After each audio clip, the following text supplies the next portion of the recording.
a mais um podcast Aprendendo com Elas. E é tão bom aprender, né? Vocês já sabem, eu sempre amo cada convidada, cada convidado que vem aqui, porque me proporcionam a oportunidade de aprender. E hoje não vai ser diferente. Hoje a gente vai aprender muita coisa. Mesmo sendo da minha área, não significa que eu sei tudo. E é tão bom quando a gente pode aprender sobre abordagens diferentes, caminhos diferentes, né, que são aí trilhados para o conhecimento da alma humana, para poder ajudar as pessoas que passam por sofrimento, sobre saúde mental, porque é algo tão profundo, tão extenso e tão necessário. E o nosso tema hoje é a contribuição da psicanálise cristã. A psicanálise nos ensina a escutar e o Espírito Santo nos ensina a discernir.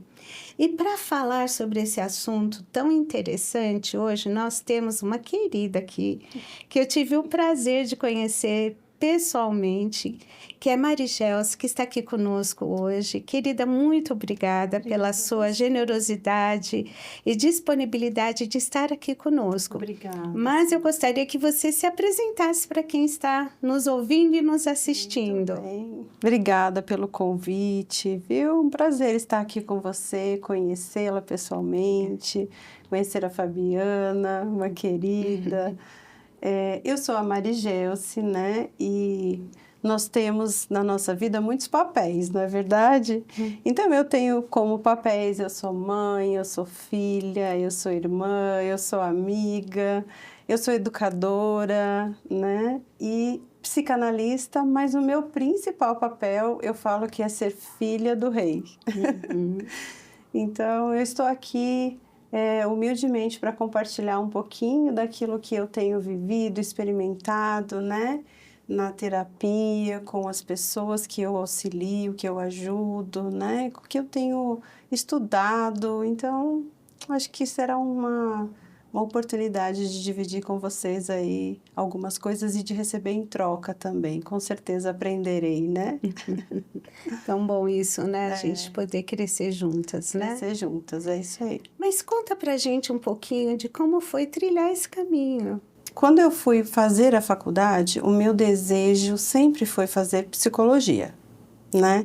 Esse era o meu primeiro curso, que eu dizia assim, nossa, eu quero fazer psicologia.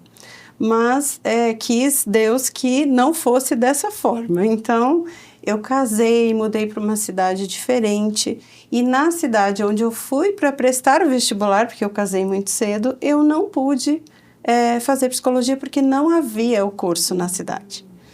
Então, para que eu pudesse cursar o curso, eu precisaria ir para uma outra cidade. Isso geraria custos, numa vida de recém-casada não caberia, né? Então, eu fiz a minha segunda opção e me formei em outra área e continuei trabalhando. E sempre interessadíssima pela área da saúde mental, dos relacionamentos e da psicologia. Sempre lendo, sempre estudando alguma coisa por fora, sempre, né, fazendo um curso aqui, outro ali, até que surgiu o curso de psicanálise para eu fazer. Ah, e um adendo, eu tentei muitas vezes fazer a faculdade de psicologia e eu nunca conseguia. Aí um dia eu até brinquei com o Senhor, né? Eu falei, Senhor, não é da sua vontade que eu faça psicologia? Tá bom, eu vou desistir então, né? Mas aí surgiu a psicanálise. E com a psicanálise, eu fui para o curso de psicanálise, na verdade, muito mais buscando uma cura e um autoconhecimento para mim do que pensando em me tornar uma terapeuta, né? E eu falo isso porque, às vezes, as pessoas têm um estigma de que o fato de você ser uma terapeuta, você não tem nenhum problema, né? Eles imaginam que a vida do terapeuta é perfeita e que ela nunca tem ondas e tempestades, né? E isso não é uma verdade. Então, quando eu iniciei a psicanálise, eu vinha de um longo processo de depressão de 5 anos, né? E iniciei justamente porque eu já estava melhor e aí eu falei, agora eu preciso me autoconhecer e entender que processo foi esse que eu vivi. Eu que sempre tive tanto desejo né, de trabalhar nessa área de saúde mental no sentido de conhecer mais. E aí foi.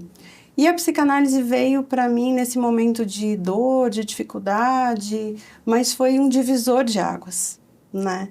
Porque eu já havia passado por terapias, eu já havia passado pelo tratamento, enfim, né, que é necessário, mas eu não tinha percebido em mim uma real transformação e uma mudança interna que pudesse ser refletida na minha vida, no meu cotidiano.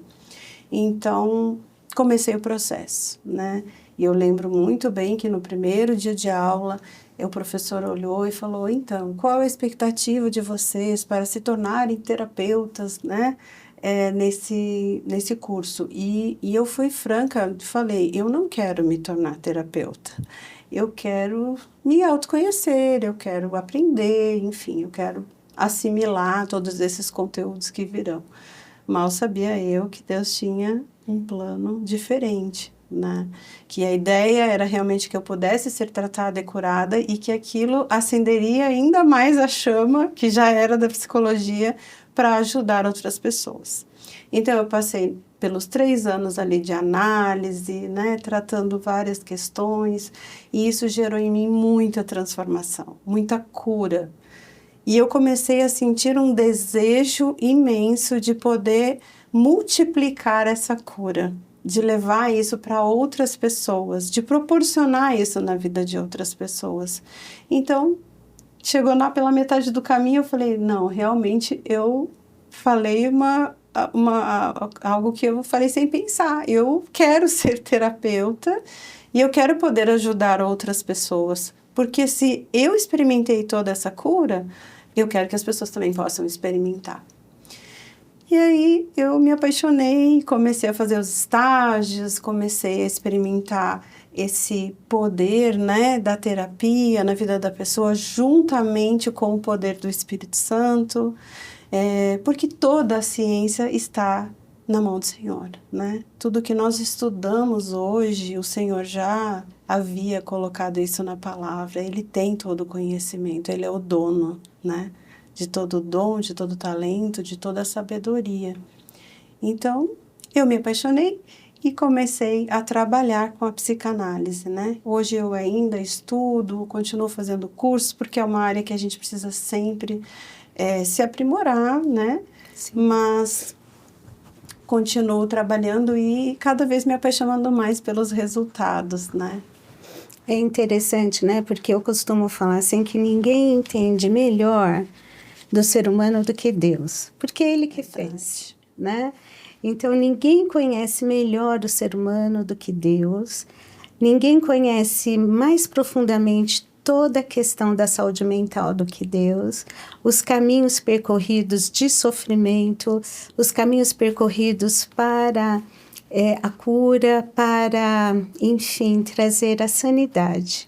Então, a gente nunca consegue ver desconecto Deus de todo o processo, né? Verdade, seja sim. O processo físico, né? Porque o nosso corpo também, né?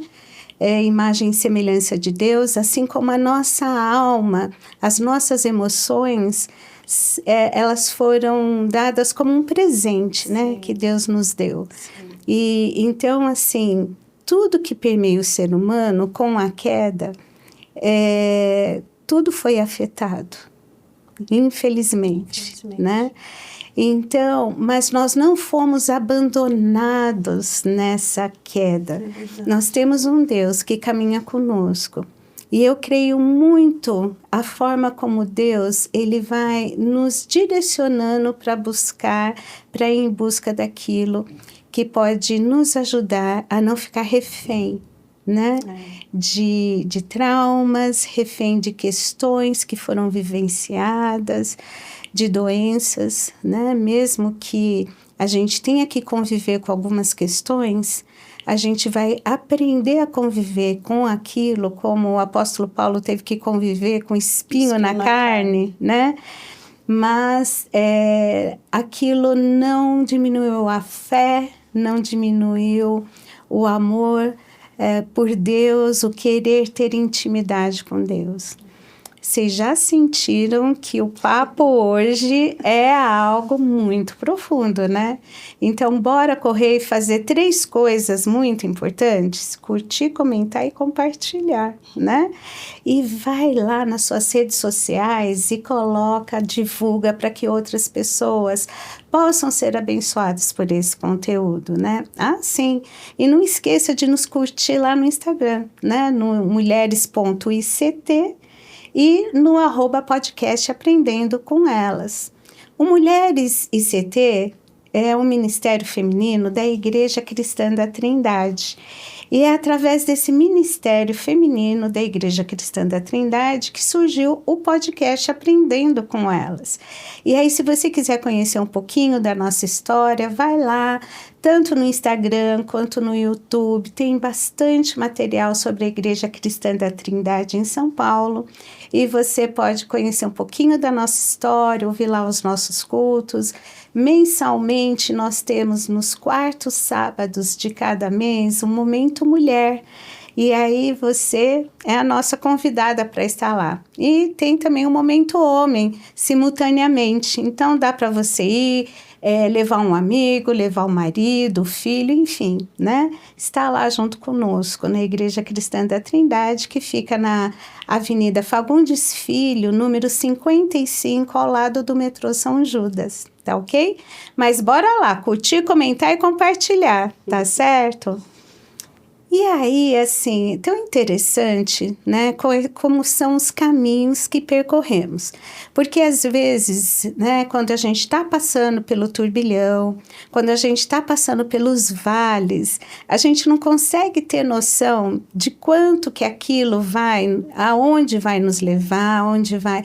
Mas Deus, ele nunca perde o senso de direção. Nós não temos esse senso de direção.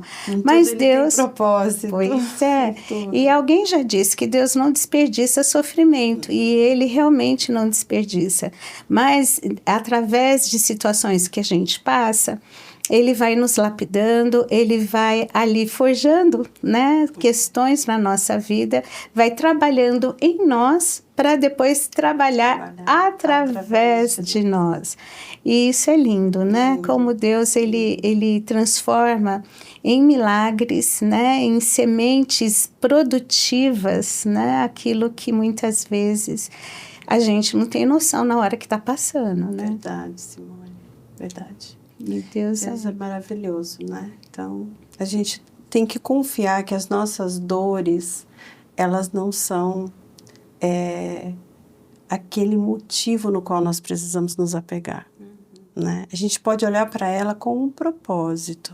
A dor é ruim, às vezes a gente olha e fala, nossa, eu não precisava estar passando por isso, porque eu estou passando por isso, né? E às vezes a gente nem compreende direito as dores, no entanto, elas têm um propósito. O Senhor vai usá-las para trazer ali uma bênção, um direcionamento novo, né? Isso vai florir na nossa vida de uma forma diferente se nós nos permitirmos, né? E não ficarmos olhando para ela como sendo algo assim impossível, intransponível, né? A dor passa. Eu acho que assim, isso é tão interessante. A gente não precisa se moldar, né? Assim, ser refém. Eu uso muito essa palavra, ser refém de algo, ser refém da dor, ou achar que a dor passa a ser a nossa identidade. Isso. Então, é um salto quando a pessoa percebe que a identidade dela vai além da dor, né? É muito maior do que a dor. A dor, ela é sentida, é difícil, né? Não estamos aqui dizendo que ela não existe, Lógico, não é isso? não é isso. Mas a identidade de uma pessoa vai além da dor, né? Ela não precisa achar que a partir do sofrimento a identidade dela passa a ser a dor. Não é. E essa transformação dessa dor em valor, em propósito, ela passa por muitas coisas, né? Então, eu uso uma frase, inclusive de uma palestra que eu fiz, que fala que a metanoia, a verdadeira metanoia, ela passa pela cruz, ela passa pela psique e ela nos oportuniza a estarmos forjados para trabalhar no reino do Senhor e levar esse reino, né? Então, se nós estivermos feridos, adoentados, nós não vamos conseguir levar esse reino como ele merece, né? Com o mínimo de honra que ele merece, de divulgar esse evangelho com realmente o perfume, o bom perfume do Senhor. Então, eu penso que nós não podemos nos prender àquilo que dói em nós. Então, eu sempre convido as pessoas e eu falo, se tem algo doendo em você, vem, compartilha, busca ajuda, busca auxílio, porque não é normal viver com uma dor que para você às vezes se torna até uma idolatria, né? Porque eu só olho para a dor e aí ela fica tão grande que é como se eu não tivesse um Deus maior que ela. Não tem uma perspectiva, né? Então, acho que é bem importante a gente olhar para essa questão. Quando a gente fala de dor, inevitavelmente a gente fala das questões emocionais, das questões mentais, né? Inevitavelmente. Então, olhar para essas dores e buscar ali um novo sentido, uma nova roupagem, é tão precioso, né? Porque eu paro de olhar e só ver o que é ruim. Não é que eu vou, nossa, então a dor é boa. Não é enaltecendo a dor, mas Exato. entendendo que o sofrimento, ele está inerente, né, ao ser humano. Eu entendo que tem coisas que são provocadas, mas tem coisas que a gente vai ter que passar. Sim. E aí, assim, tem que ter um propósito. Tem que ter. Né? Tem que ter um propósito. Porque passar pela dor e sair pior, algo aconteceu aí que não foi bom. Porque se você, ao passar pelo sofrimento, pela dor, entender e ver a força que vai surgindo disso, né? Como Deus está moldando, te moldando através daquela situação. Porque, enfim, ninguém entende melhor do sofrimento do que Deus, né? Eu já disse isso há instantes atrás. Ele entende profundamente, né? Ele sabe, e sabe da nossa estrutura. Exato. Então, ele caminha com a gente, porque a gente sozinho não ia conseguir. E ele sabe a medida, né?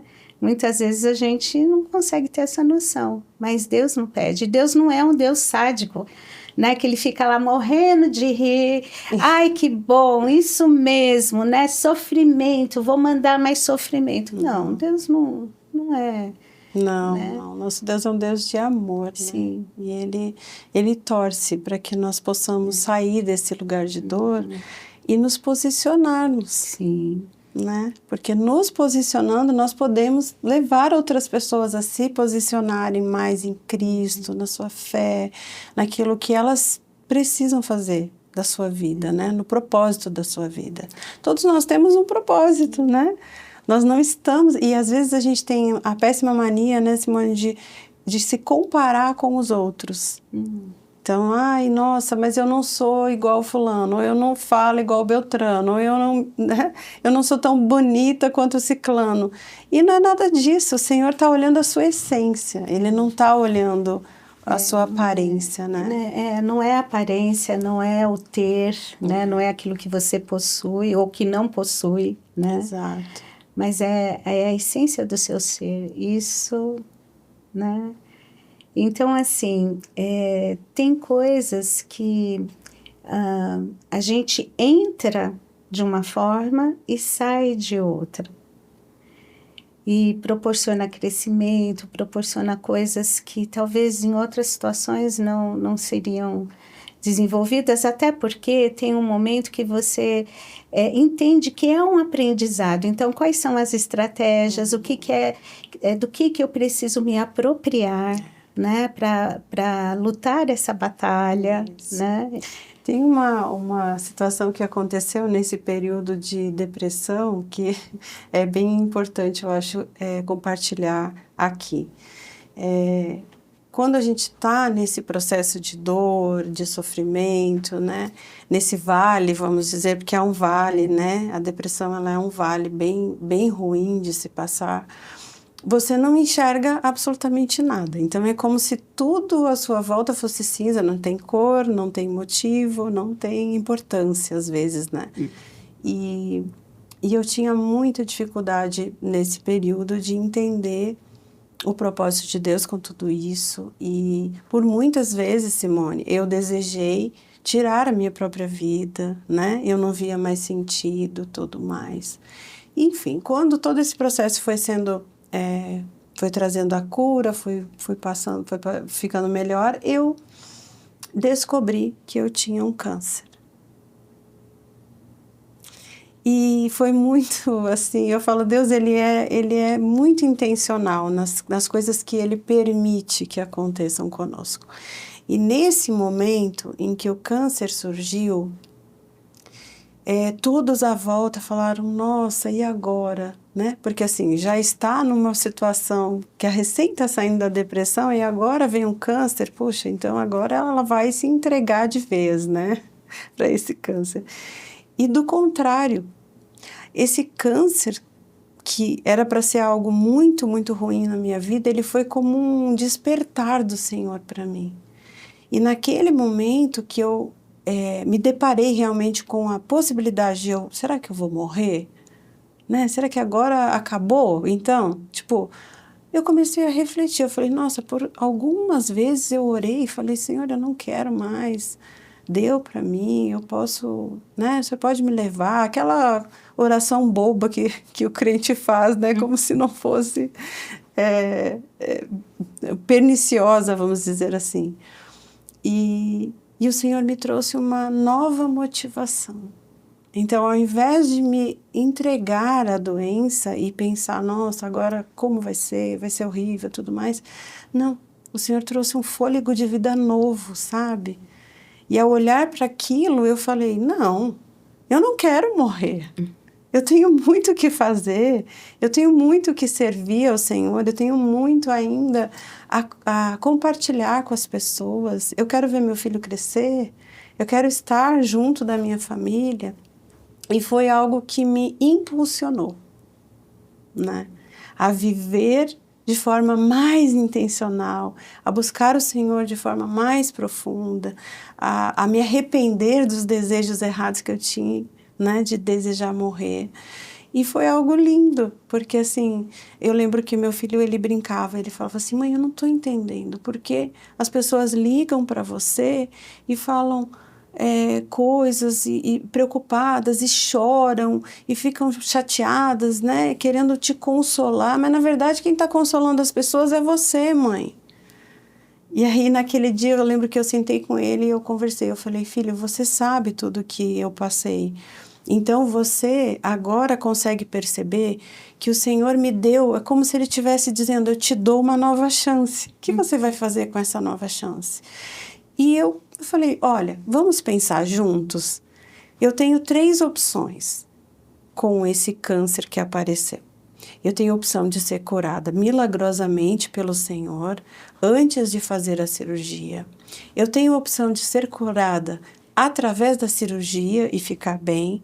E eu tenho a opção de não ser curada e morrer e ir para a glória. E todas as 3 são boas. Eu falei para ele, então, mas eu decidi diante do Senhor que eu quero viver. Então, o Senhor vai decidir qual é a melhor forma. Qual é a cura, né? Qual é a melhor forma de cura. Até a morte é uma cura. Exato. Né? Então, eu falei para ele, tá vendo que todas as 3 são boas? Porque a morte também é uma cura. Mas foi algo assim muito tremendo, sabe? Na minha vida. Então, e aí logo em seguida veio a psicanálise. E eu falo que a psicanálise veio trazer essa cura interior, né? Então, eu tive a cura ali do meu físico, eu tive uma melhora emocional, mas tinham questões dentro de mim que precisavam ser tratadas, que precisavam ser olhadas com um olhar carinhoso, com um novo foco, para dar uma nova roupagem, para ressignificar, né? Que a gente fala. Então, realmente. E não é a cura interior como sendo um processo mágico, né? Não, não é mágico. Não é mágico, não é... E aí eu acho que tem uma coisa importante da gente poder falar um pouquinho, Mari, que é assim, como é que é essa questão da cura emocional, ou vamos dizer assim, da cura interior, né? Poder ressignificar coisas, poder... o nosso emocional, ele sempre vai ter, né, aí questões, assim como o nosso físico, Sim. né, a nossa... Mas, assim, melhor colocando, essa cura interior, ela não é algo mágico, mas parece que dentro do contexto evangélico, né, ela não pode ser olhada a dor emocional, porque muitas vezes ela é confundida com questões espirituais, Isso. né? Então, e aí, assim, a partir do momento que eu estou sentindo alguma questão no emocional, basta eu orar, jejuar, buscar a Deus, isso sempre, gente, sempre, né? Não é só para algumas questões. Esse caminhar com Deus, essa intimidade com Deus, é na saúde, é na doença, é em tudo. Sabe aquela coisa de casamento, né? Na saúde, na doença, na fartura, é em todas as situações, das ocasiões boas, ruins, o caminhar com Deus tem que ter, né? Mas, assim, por muito tempo foi negligenciado no contexto religioso a questão da doença mental, né? De tudo que advinha disso, como sendo algo espiritual, algo demoníaco, né? E como isso trouxe muito sofrimento, muita coisa errada que foi sendo praticada, né? Um olhar sem um discernimento e sabedoria vindo de Deus para poder entender isso e poder caminhar para ajudar pessoas, para poder entender essa questão, né? Na verdade, Simone, eu fico aqui lembrando, né? De novo eu estou falando do meu testemunho, mas porque não que eu queira me vangloriar com esse testemunho, mas realmente para as pessoas foi o que você passou, né? E para as pessoas entenderem que às vezes alguém está passando por situações semelhantes e isso não é algo, né? Tipo assim, só está acontecendo comigo, eu não posso me abrir, eu não sei como fazer, enfim. Infelizmente, nós ainda temos esse preconceito no meio das igrejas, no meio evangélico, digamos assim, né? De forma geral, eu acho que não é validado, né? Esse olhar para a dor emocional. É como se eu, ao me tornar cristão, eu tivesse que vestir uma máscara e como se aquilo tivesse, tudo na minha vida tivesse bem e eu não pudesse colocar as minhas dores, falar delas, expor elas, porque senão seria vergonha a minha fé, né? Isso ainda acontece. É uma pena. Mas que bom que a gente está aqui hoje para trazer essa diferenciação, né, para quem está ouvindo, para mostrar que não tem que ser assim. Porque no meu processo depressivo, por muitas vezes eu ouvi a seguinte frase: depressão é só para quem não tem Jesus, né? E a gente sabe que não é assim. O Senhor disse que nós teríamos aflições, né? Assim como o sol nasce para todos, estamos à mercê, na verdade. Não é porque nós somos filhos do Senhor que nós não poderemos passar por determinadas coisas. E às vezes nós até passaremos, como muitos exemplos bíblicos que nós temos, porque o Senhor realmente tem um propósito de nos forjar e nos preparar para algo maior ou para nos mover para determinadas situações.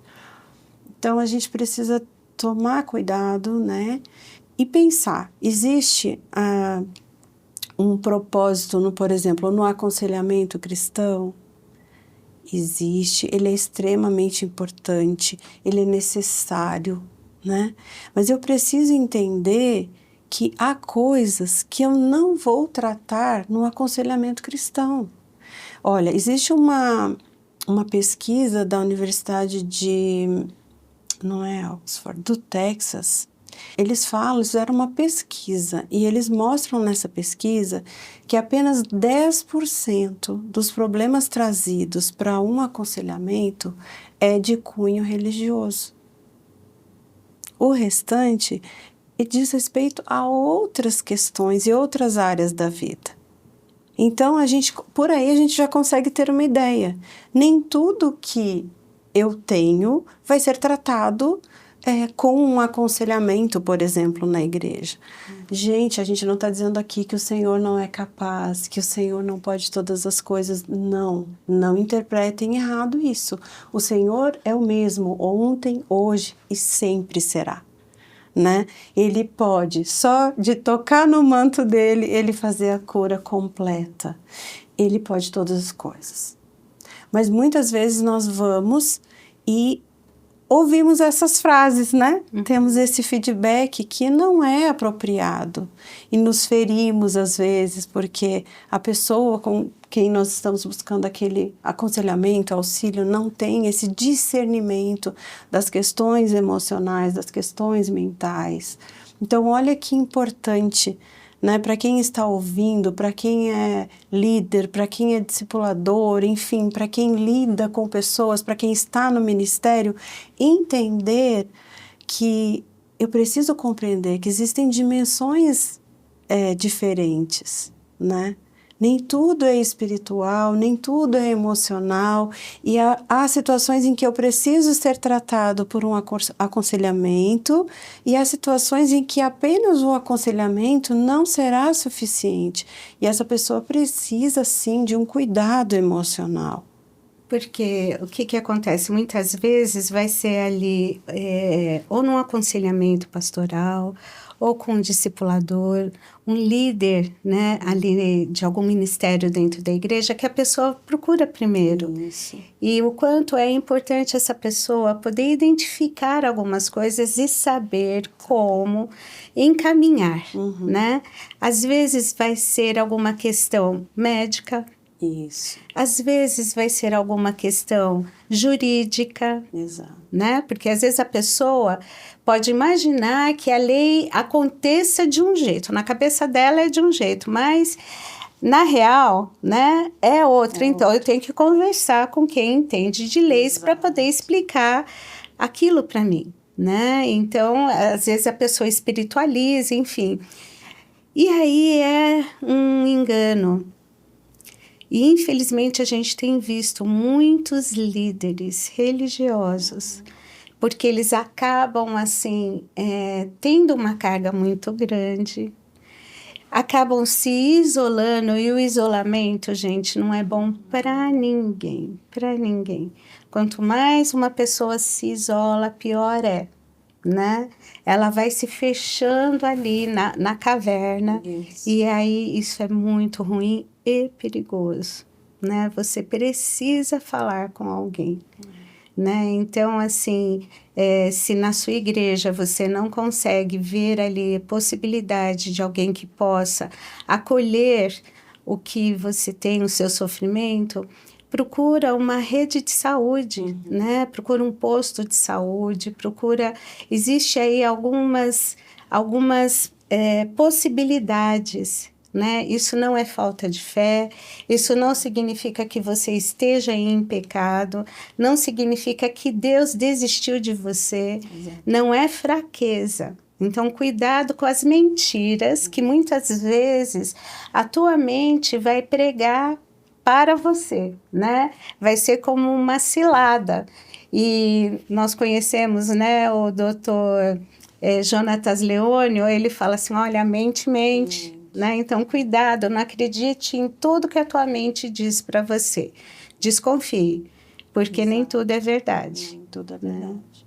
E tem, inclusive, um curso de psiquiatria básica que eu fiz, E eu achei extremamente importante para líderes e pessoas que estão realmente no ministério da igreja fazerem, porque isso instrui, né?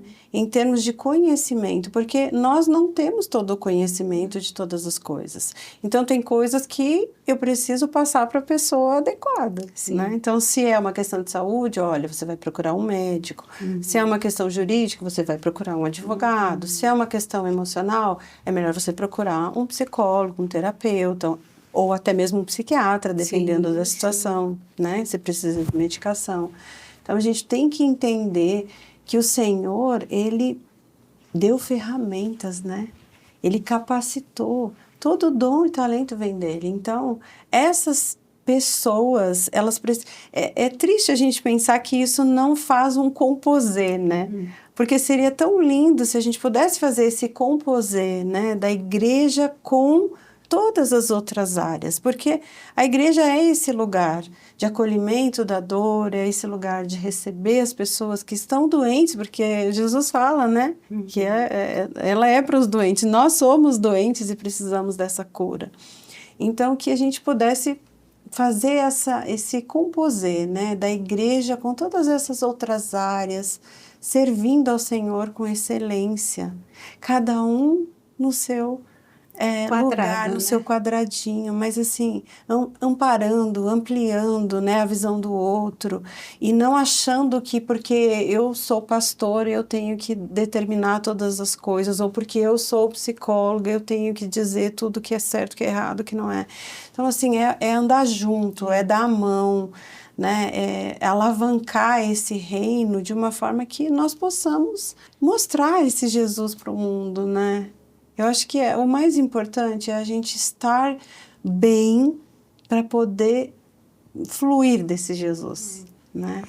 E, assim, é tão lindo, né, quando entende, né, até na nossa área, entender que tem questões espirituais, né? E aí, assim, aí entra o papel da igreja, né? Aí entra essa liderança espiritual de uma forma saudável, né?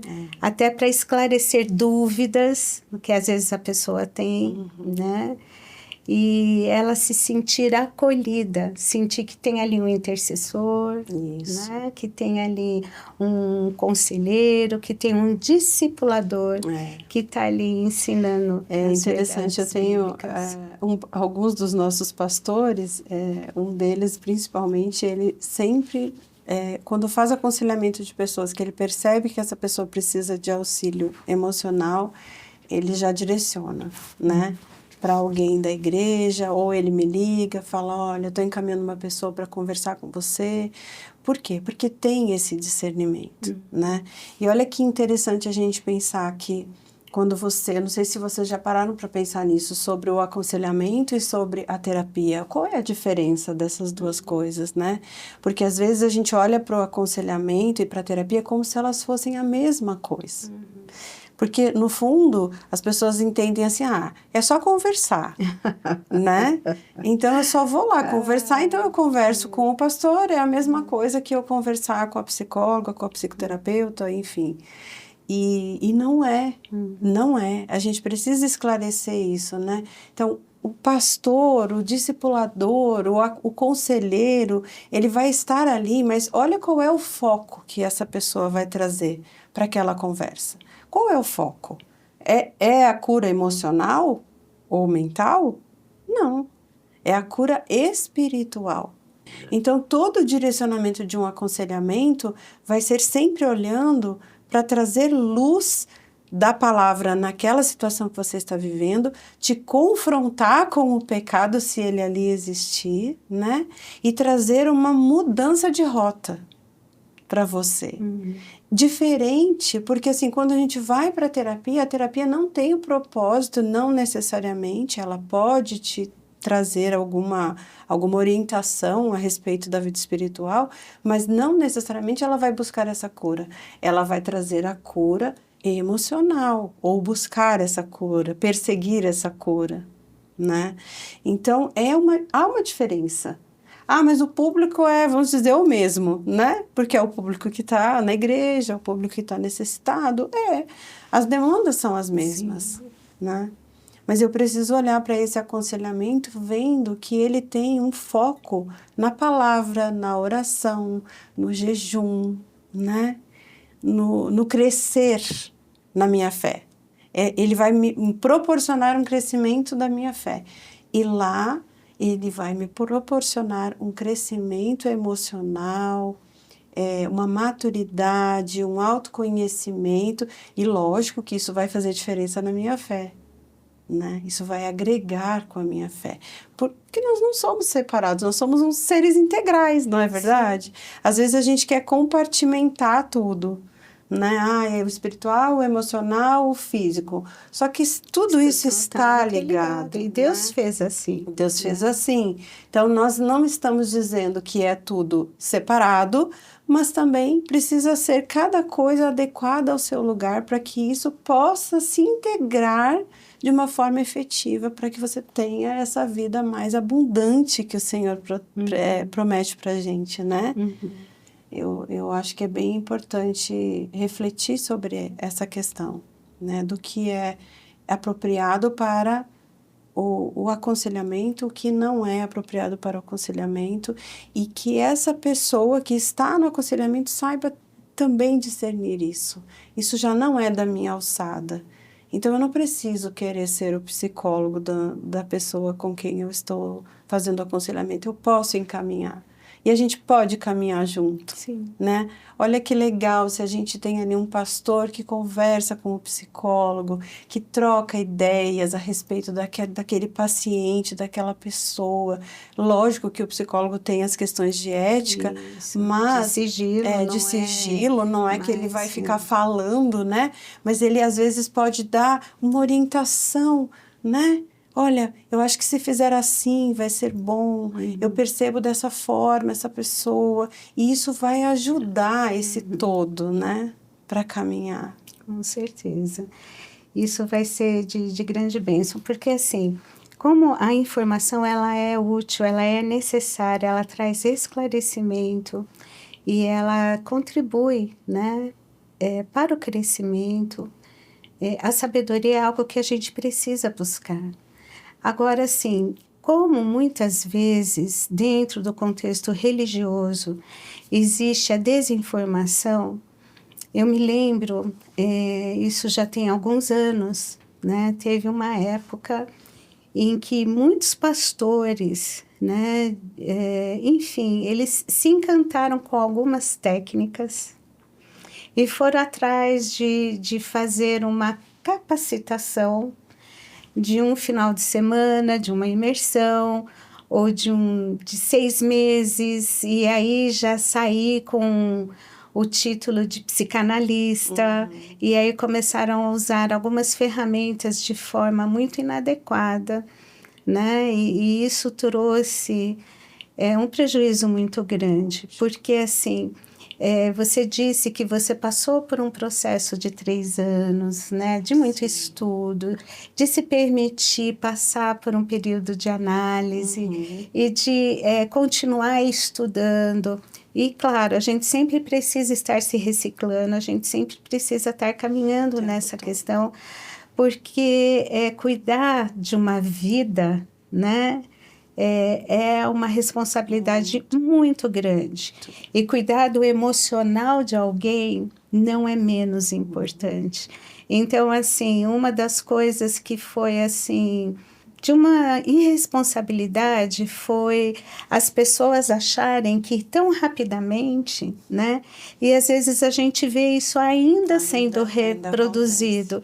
E não é esse tipo de qualificação que a gente está falando, né, de uma forma irresponsável, usando coisas, entrando ali, né, numa esfera e não dando conta, e aí só piorando ainda mais, agravando a situação que a pessoa está vivendo, em termos de isso é algo adoecimento. Importantíssimo. E até porque, por exemplo, um conselheiro, ele aconselha, né? Mas um terapeuta, ele não aconselha no sentido de dizer a direção que a pessoa vai tomar, né? Eu não posso sugestionar na vida das pessoas. Então, eu preciso trabalhar respeitando os valores dessa pessoa, os limites que ela tem, a compreensão de vida que ela tem, né? Preciso respeitá-la, né? Na sua individualidade. Então, é diferente, né? E realmente, isso aconteceu e isso, infelizmente, ainda acontece, né? Que são essas práticas que às vezes a gente fala que se tornam até obscuras, né?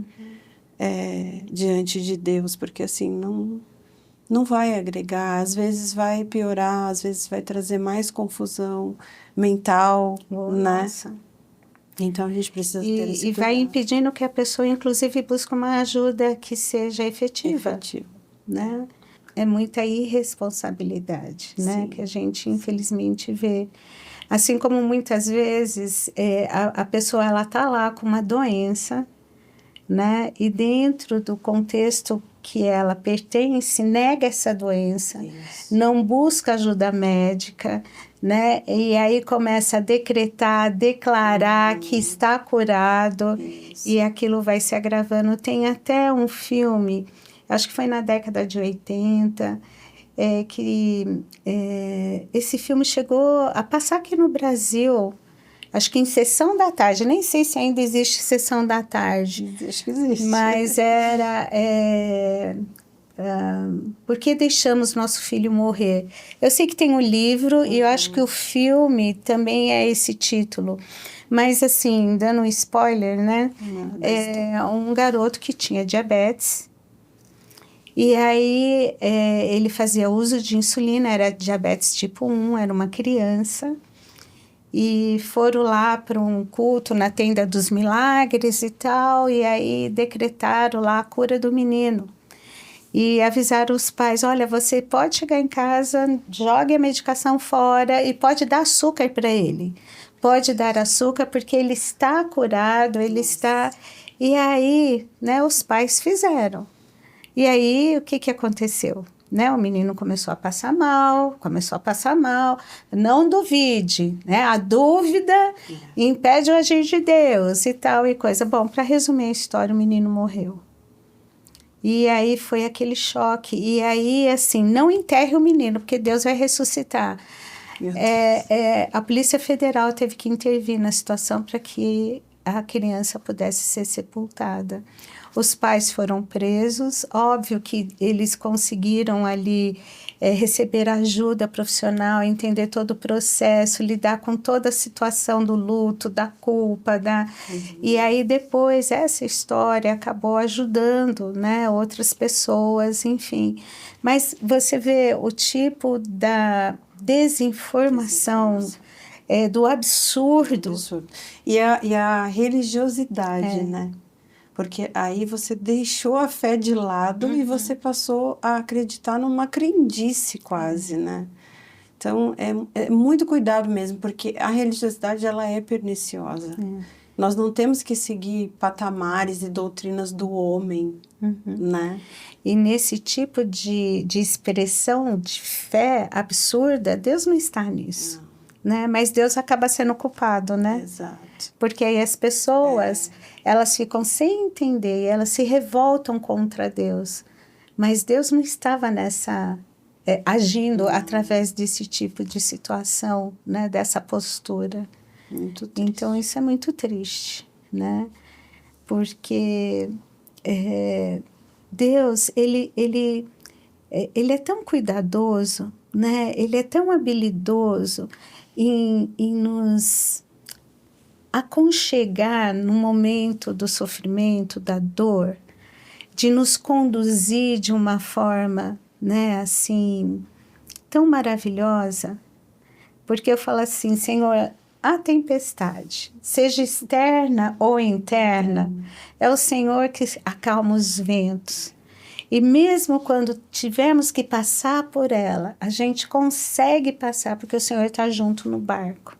Porque sem o Senhor, a gente não consegue, né? E aí sem ele não tem como. Não tem como. Né?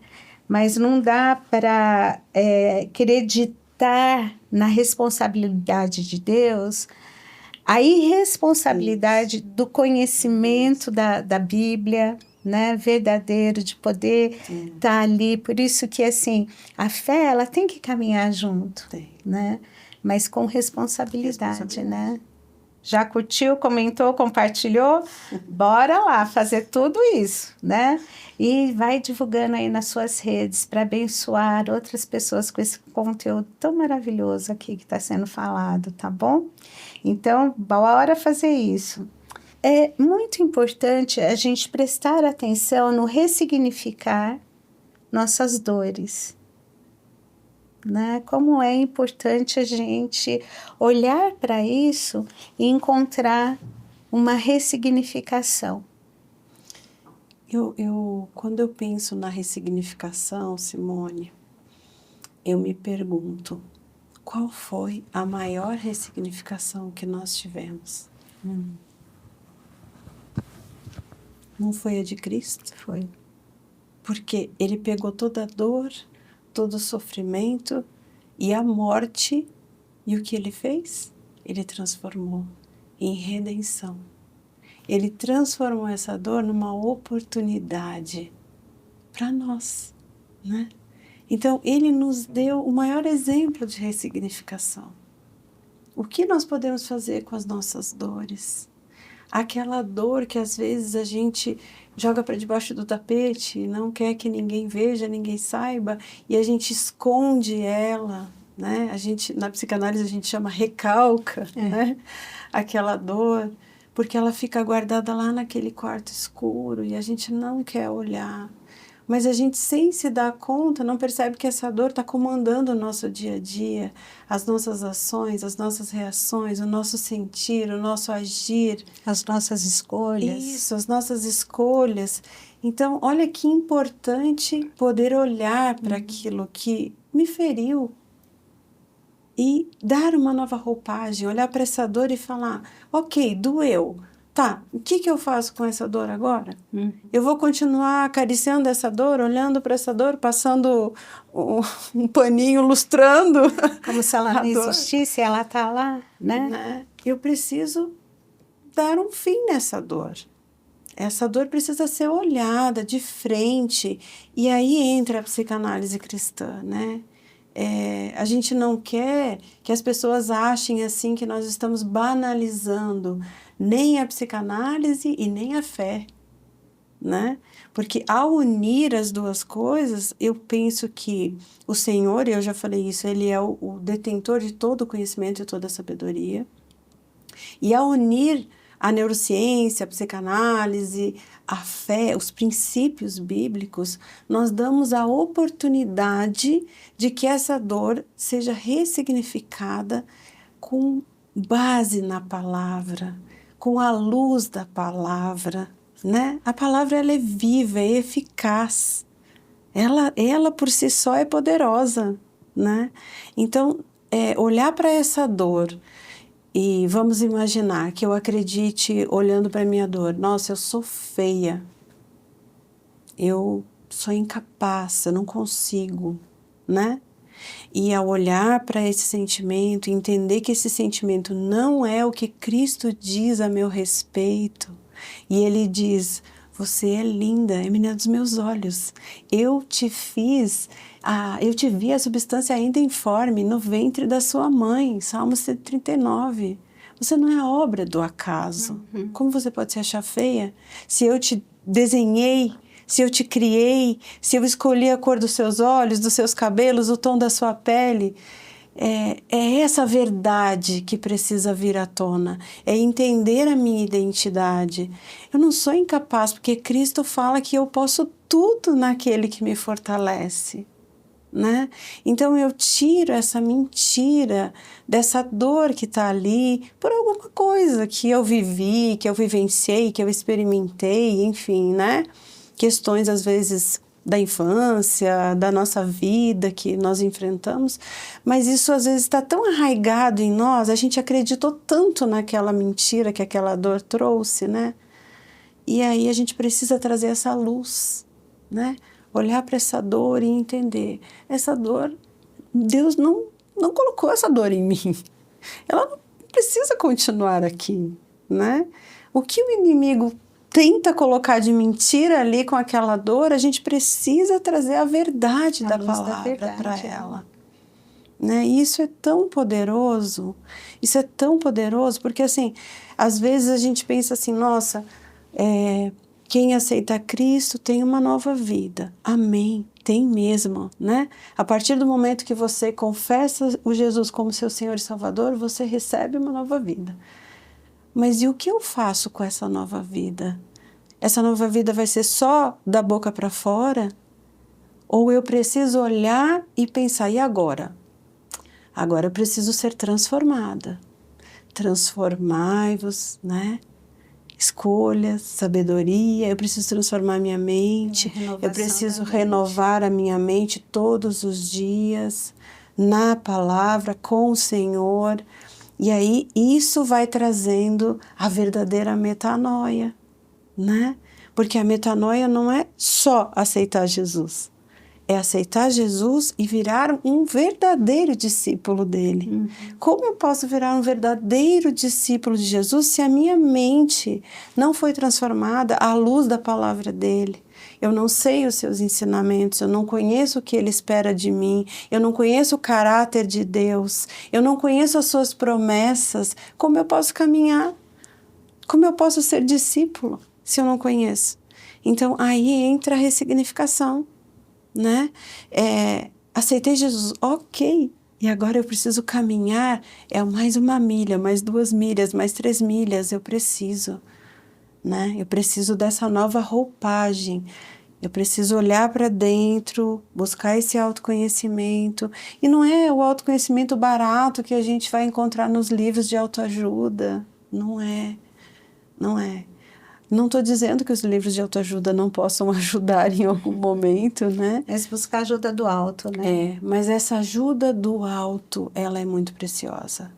Ela é poderosa. Até porque, assim, é tão interessante esse processo de ressignificação, porque, assim, todo ser humano, né? Ele vem ao mundo, ele já é muitas vezes gerado para preencher expectativas e tantas coisas, e ele nasce e ele já vai sendo absorvido por isso. E, óbvio, uma criança não tem um discernimento de um adulto para poder separar questões, e ali vão sendo feitas marcas que vão acompanhar a vida fora. Mas, assim, o processo de caminhada com Deus, ele é algo, assim, tão lindo, porque Deus, todo mundo fala assim, Deus é Pai. Sim, Ele é Pai. Mas Ele é um Pai que Ele tem interesse, que Ele sabe, que Ele corrige, Ele ensina, Porque às vezes as pessoas dizem, mas Deus é amor, como se fosse um amor tão permissivo que chega a ser perverso, né? Porque permite tudo. Não dá para permitir tudo, né? Porque tem coisas que levam à morte, que são destruição. E uma destruição eterna. E isso Deus não permite. Por isso que o plano de salvação é algo tão maravilhoso, de uma expressão de um amor tão profundo, né? Que, assim, só um Deus que ama verdadeiramente, né?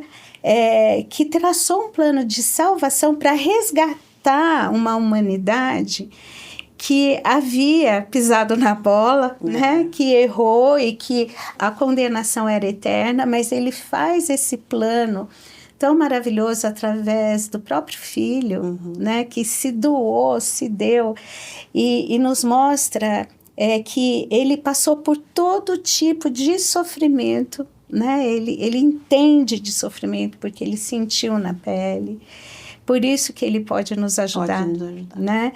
Então, essa ressignificação com Deus, a gente vai aprendendo a nos conhecer e a questionar coisas, né? Então, quando você fala assim, olha, Deus te fez de uma forma tão especial e viu Deus que era muito bom, né? Às vezes a pessoa cresceu ouvindo palavras cruéis, dizendo você não é amado, você é uma pessoa horrível. E Deus está dizendo, não, vem comigo. Eu te amo, você é preciosa. Sim, tem coisas que precisam ser trabalhadas, mas eu vou te ajudar, eu vou caminhar com você, eu vou colocar o meu amor em você, eu vou... Então, assim, essa caminhada é muito, muito interessante. Uma das passagens bíblicas que eu mais amo foi a que você citou, que é o Salmo 139, desde a minha adolescência. Porque, assim, ali é uma expressão de uma presença de Deus tão forte, que, assim, olha, antes que você existisse, eu já sabia que você existiria. Quando você estava sendo formado, eu estive ali acompanhando cada detalhe. Gente, eu tive o prazer de gerar 2 filhos, né? E é algo tão impressionante o que acontece no nosso corpo. A gente sente, mas a gente não vê, né? Hoje, com toda a tecnologia, o ultrassom que está hoje, você consegue ver, enfim, a expressão facial da criança, o rostinho do bebê, maravilhoso. Só que Deus já sabia disso, já via muito melhor, né? Acompanhando. Já tinha desenhado. Cada dia da nossa vida Deus sabe. Então, isso me trazia, na adolescência, assim, uma certeza de que eu nunca estive só. É maravilhoso. De que eu nunca estive...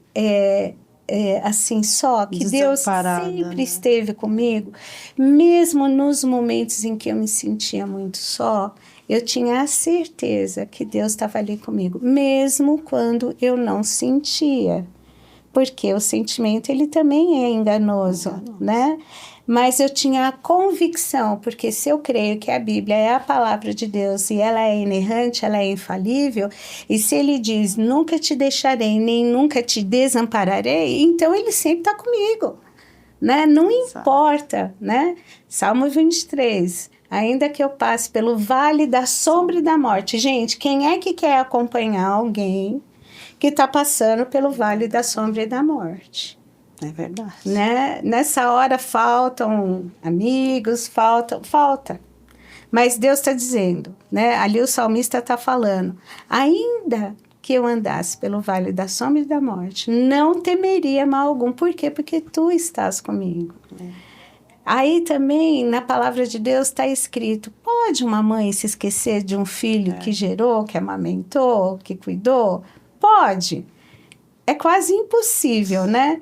Mas ainda que isso aconteça, Deus nunca vai se esquecer. Amém. Então, isso é prova de um amor incrível. Né? Incrível. Incrível.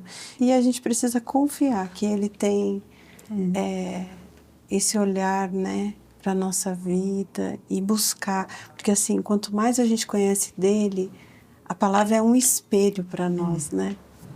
Ela reflete quem nós somos para que a gente possa ficar mais parecido com o caráter de Deus. Então, às vezes, olhar para a palavra vai ser difícil, porque ela vai revelar coisas de nós que não nos agradam. Sim, e vai ter momentos que teremos que ser confrontados. E é isso que você falou, Deus corrige. Então, vamos permitir a correção, olhar e mudar de rota, né?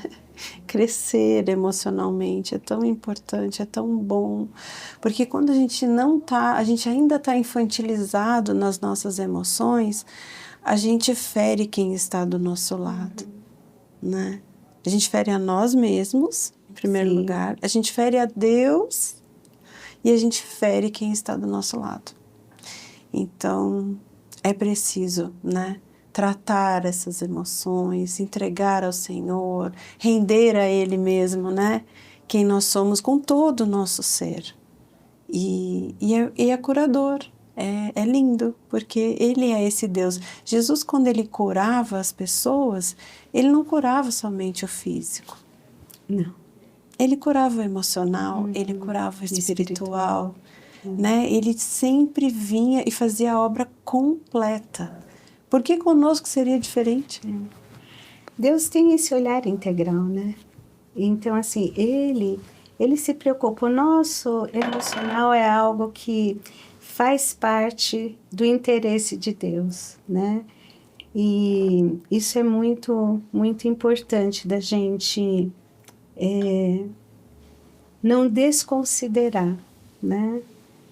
E, assim, é tão lindo quando a gente olha para a nossa história e a gente vai identificando ali dores, né? Feridas. Sim. E quando a gente permite Deus vir e usar conhecimento, usar pessoas, usar profissionais no processo de cicatrização, né? Você falou sobre colocar a sujeira debaixo do tapete. Sujeira debaixo do tapete não é sinônimo de casa limpa. Não é. Engana, mas não é sinônimo de casa limpa. E ferida aberta é uma ferida que infecciona fácil, que é foco de entrada de coisa que não precisa. Exatamente. E aquilo vai corroendo, aquilo vai se aprofundando e não é bom, né? O ser humano tem, eu falo às vezes assim, ilustrando, que quando uma criança se machuca, ela tem medo de mostrar o machucado, né? Com medo de que vai doer mais ainda. Então, o machucado, ai, deixa eu ver o dói. Não, mas eu só vou ver. Não, vai doer. Mas aí, se você pega um band-aid colorido, bem bonitinho, mostra assim, aí a criança até dá o dedinho para colocar. Aquilo lá, para acalmar, é uma coisa, mas a ferida precisa ser olhada. Precisa ver se precisa limpar, se tem que suturar, tem que medicar, tem que... E aí, depois que cicatrizar, por mais que fique uma marca, ela cicatrizou, né? Ela não é mais aquele foco de infecção. E eu lembro, eu era garota, e os meus pais fizeram uma reforma muito grande na casa que morávamos. E na época era moda, né? Assim, revestir a parede externa da casa com um material chamado fugê, acho que era o nome, que aplicava com massa, com cal, e eram umas pedrinhas meio brilhantes. Então, aplicava aquilo, depois ia com jato de água, lavando, né? Tirando aquele cal. Sim. E ficava as pedras. E estava fazendo isso na parte externa. E eu, né, fui correr, passei lá no quintal e aí eu escorreguei e fui passando assim o braço no fugê. Nossa. Ai, encheu de pedrinha aqui, mas aquilo ardia. E o rapaz que estava fazendo ali o revestimento, ele veio me socorrer, né? Porque ele estava lá passando e eu corri, escorreguei e ele viu. Então, ele correu para me socorrer. E aí, ele, deixa eu ver. Eu falei, não vai estar doendo, tá ardendo. Tá... Ele falou assim, eu sei que tá doendo, tá ardendo, mas eu preciso tirar isso daí. Você não pode ficar com isso aí. Aí, ele foi me convencendo, sim, né? Aí, ele foi, lavou e tudo, tirou o cal, tirou aquelas pedrinhas. Ele falou, agora você vai lá, mostra para tua mãe pôr o curativo. Eu limpei, né? Mas agora precisa né, fazer aí um curativo, higienizar corretamente. E aí isso ficou, sabe? Né? Então, quando eu olho, ficou uma cicatriz pequena, aí eu olho e falo assim, eu sei onde foi isso daqui, né? Mas ainda bem que passou, não dói mais, né? E emocionalmente não é diferente. Não é, que a gente não seja como essa criança, né? Que foge. Porque às vezes a gente foge, né? A dor às vezes é tão grande que a gente foge de olhar para ela, de poder resolver essa questão. E a gente perde com isso, porque na verdade quando a gente consegue olhar para essa dor, eu sei que às vezes é bem difícil olhar para essa dor, mas quando a gente consegue, isso traz uma leveza para a nossa vida, porque essa dor ela é um peso, né? Você carrega um peso, você carrega um fardo. Jesus falou o quê? Eu tenho um fardo leve, fazer suave, uma troca, vamos trocar. Né? Então você coloca no altar dele essa dor, entrega essa dor e vive de forma mais leve. É tão bom, né? Poder se sentir livre daquelas dores que incomodavam, né? E às vezes entender que hoje, né, você não é mais aquela criança, embora aquela criança esteja muito viva dentro de você. Lá atrás, aquela criança não teve os recursos que hoje você, mais amadurecido, amadurecida, com ajuda profissional, vai conseguir fazer esse resgate, né, dessa criança, trazendo para o aqui e agora, entendendo que hoje você tem como. Né? Lá atrás não teve, faltou. Né? Eu lembro que quando eu comecei meu processo terapêutico, a análise, né, sempre a terapeuta falava, não, é a sua criança interior, né, que precisa ser acolhida. E eu lembro que uma vez eu falei para ela, mas eu não quero acolher esse monte de criança, eu quero arrancar essas crianças daí, que elas estão me dando muito trabalho, né? E ela falava, não, essas crianças, na verdade, são você, né? Então, é exatamente isso que você falou. Você precisa olhar para essa criança e agora dar uma voz para ela de que você tem condições de resolver aquilo que ela não conseguia. O suporte todo que ela não tinha, o recurso todo que ela não tinha, você tem. Hoje você consegue, né? Hoje você tem. Então, é importante olhar para as crianças interiores, né? Não é difícil, é só se dispor. A gente precisa se dispor, né? Porque todo o processo de cura é se dispor. Eu quero realmente ser curada, eu quero ver isso modificado, transformado na minha vida, porque às vezes... Se isso está aprisionando, né? Se isso tem impedido muita coisa e geralmente impede, né? Mas... eu gosto sempre de pensar, sabe, Marigel, ser assim, que tem hora que a gente precisa pôr prazo de validade em certas questões na nossa vida. Olha, chega, já paguei um preço alto, já sofri demais, isso já doeu tanto, que chega, não dá para continuar. Tem que me permitir tentar, né? Né?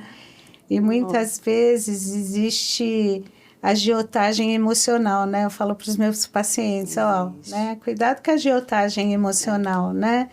Porque a agiota, você nunca consegue saldar a dívida, né? E emocional, né? Muitas vezes a pessoa, ela vai, né? E aí tem uma hora que você precisa, não, chega. Já, essa conta já foi muito paga. Bem paga, né? Por sinal, para Jesus. Muito cara, chega, né? De poder... enfim,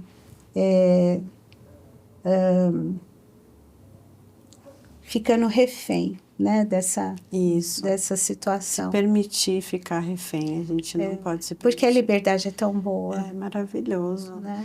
Eu lembro que eu disse a minha terapeuta no final, assim, da minha análise, ela falou, qual é a avaliação que você faz agora, hoje, né, com tantas coisas... tratadas, ressignificadas, curadas, e eu falei, a palavra diz que há liberdade no Espírito Santo. Eu falei, eu sinto essa liberdade do Espírito Santo em mim ao permitir a cura e o tratamento dessas dores. É como se ele tivesse muito mais liberdade para agir na minha vida, né? Então, é muito poderoso mesmo esse processo de cura, essa permissão, né, para que o Senhor venha e faça algo na nossa vida. E Ele está disponível, né? Ele está esperando por nós. E como isso traz também, assim,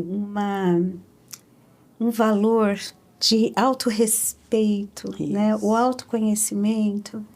A gente vai... olhando os porões, né? E ao olhar o porão, né? A gente vai encontrar coisas, né? Ruins, coisas boas, mas coisas que, olha, tá na hora de eu me libertar disso, né? Não adianta eu continuar, né?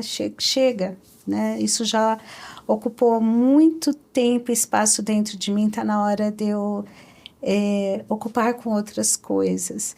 Então, o autoconhecimento, ele traz essa possibilidade do autorrespeito, de ter o compromisso de se respeitar enquanto filho e filha de Deus. Deus, ele fala, né, que nós temos 2 mandamentos principais: amar a Deus sobre todas as coisas e amar o próximo como a mim mesmo. E aí é interessante, porque às vezes, se você não prestar atenção nessa segunda parte, você vai falar, eu tenho que amar o próximo, mas eu preciso primeiro me amar, porque eu só vou amar o próximo verdadeiramente como ele merece ser amado se eu me amar. E aqui nós não estamos falando de tipo assim, ame a você e esqueça os outros, não é isso. Não é o eu me basto. Não é o eu me basto, mas é um olhar para mim com o valor que eu tenho diante de Deus, né? Para que ao me valorizar como Cristo me enxerga, como eu preciso ser valorizada, aí eu consigo valorizar o outro que está comigo, né? E se autoconhecer é algo, não é um clichê, né? Porque hoje em dia parece que virou um clichê, assim, é autoconhecimento, eu tenho que me autoconhecer. Mas é olhar e me perceber, é me questionar a respeito das minhas questões. Então, por que eu reajo assim? Né? Por que eu falo dessa forma? Por que eu ajo dessa forma? Por que eu escolho isso, mesmo sabendo que eu não deveria escolher? Então, é olhar e achar essas respostas dentro de você, porque elas existem, né? Só que às vezes elas estão ali, nessas dores, nessas feridas, nessas questões mal resolvidas. Nós temos dentro de nós os mecanismos de defesa, né?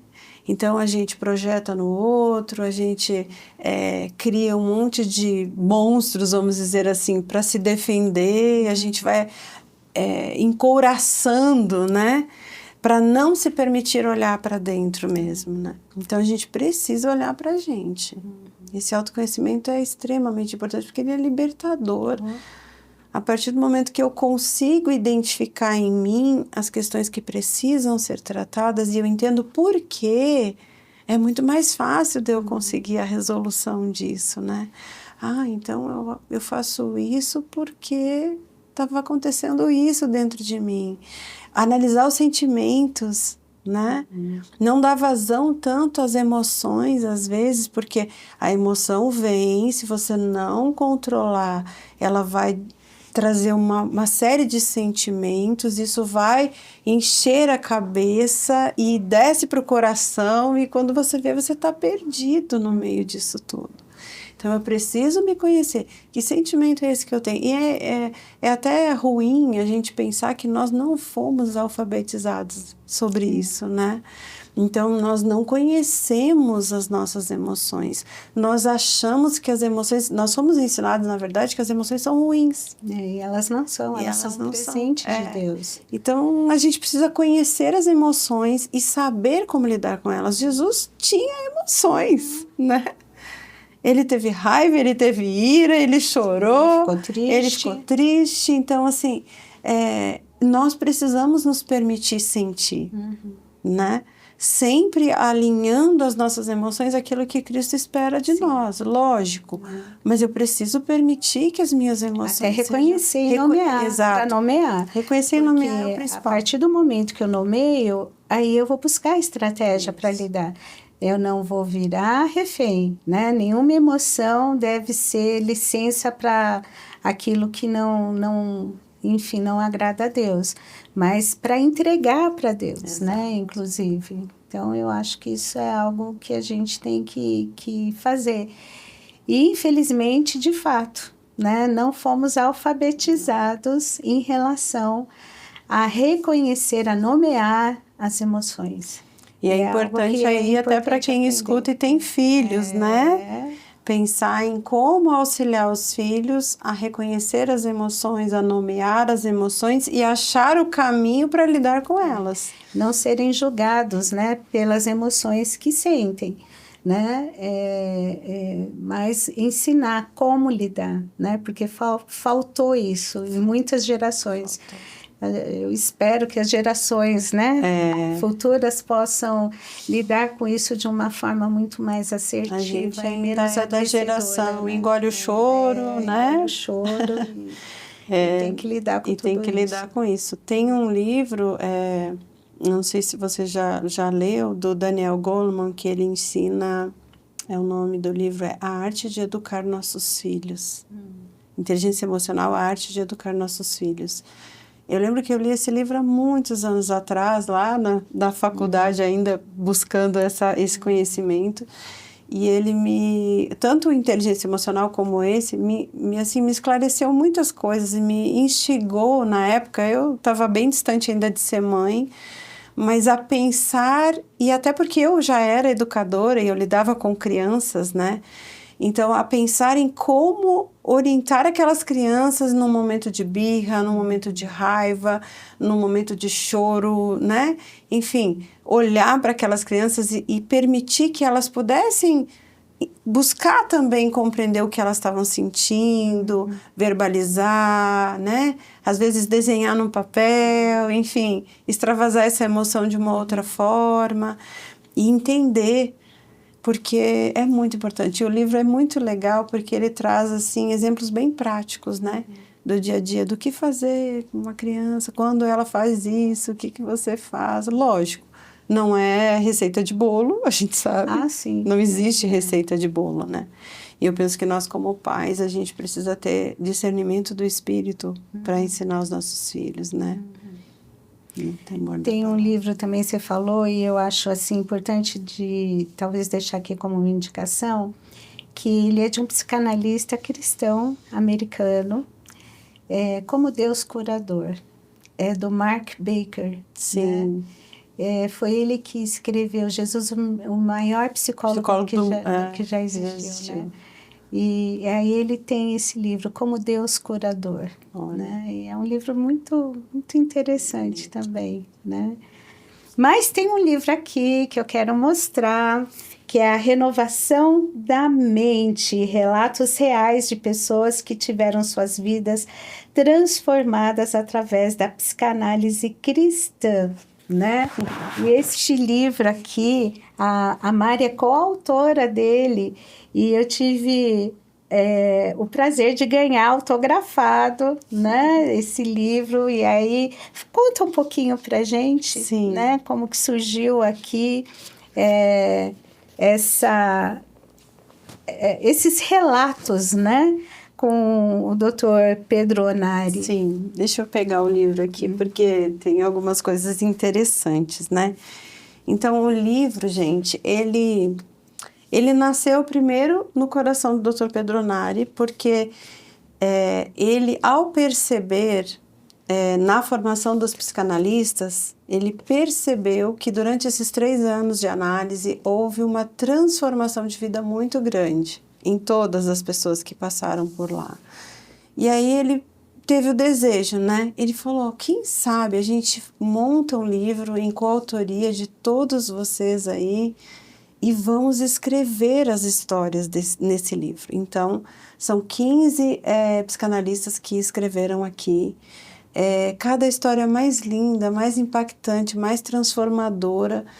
Histórias reais de pessoas que viviam dores, que viviam problemas mentais, que viviam situações difíceis, emocionais, e que, ao se permitirem buscar ajuda, serem amparadas, se transformaram, assim como eu, né? Que tenho um breve relato aqui também da minha transformação como pessoa, como mãe, como educadora, como amiga. Eu acho que eu me transformei de uma forma muito, muito intensa, sabe?